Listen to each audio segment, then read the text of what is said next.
John in Colorado. You're live with Eric and V. Hey. Hi. Hey, I'm a big fan. Listen to every single episode. I usually listen to on podcasting. Anyway, I was just, I don't know if what the screener kind of... it says the sacrifice of Jesus doesn't qualify as an atonement sacrifice according to Jewish law. Yeah, wow, great. Okay. If I could, I know we have limited time, but if you can kind of put your Christian apology hats on and approach my call as if I want you to tear my argument down from a Christian point of view. I think...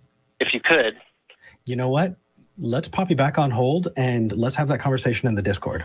I think that's good. Also, I have some resources for you for people who actually do know a lot more about Jewish law and Jewish culture. Mm-hmm. That probably would be better. Well, can I just give a real quick snapshot, really super quick? Sure.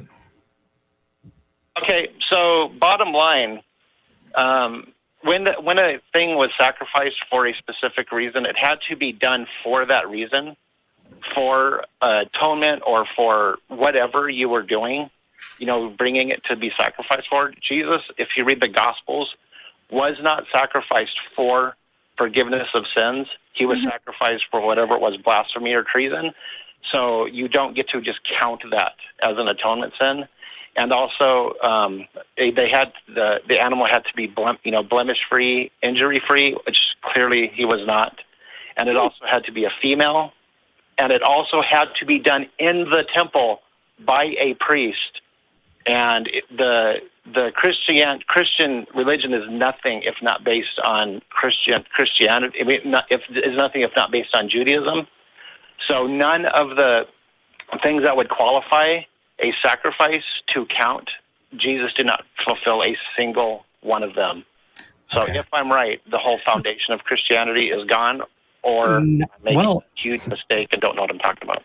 To people who are, that helps, awesome. It is very, very niche, and I would tell you with my apologist hat on, Jesus came to fulfill the law, and that's what I would imagine is, that's a Mosaic law, and because Jesus eliminated the Mosaic laws, it doesn't count. Well, I think this is actually, some of them I can imagine getting pushback. So like God, the sacrifice had to be sacrificed for a specific reason. Well, it was God's reason. That was the reason that God had in his head. So maybe not that one, but I do like the other more specific ones, because this is where a lot of prophecy and a lot of these things kind of fall down, is when you get into specifics. Oh, it had to be female. Oh, it had to be blemish free and not injured. And Jesus had been whipped a whole bunch beforehand. So those, I think, could at least begin the process of a question if you're bringing to theist. So I would say maybe not the first one, that first bit, even though we might agree, could easily be like dismissed as, well, it was God's reason. But I think if you were to bring the blemishes and bring the it being female, those two, I think you'd get some very interesting answers, and you'd see how the circular logic kind of starts circling. Yeah.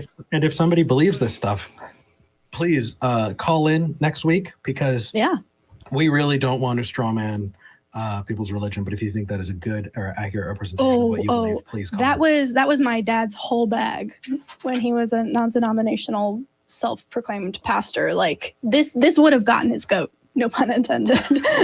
So if they'll get your goat, call in. John, thank you for calling in, man. Take care. Okay.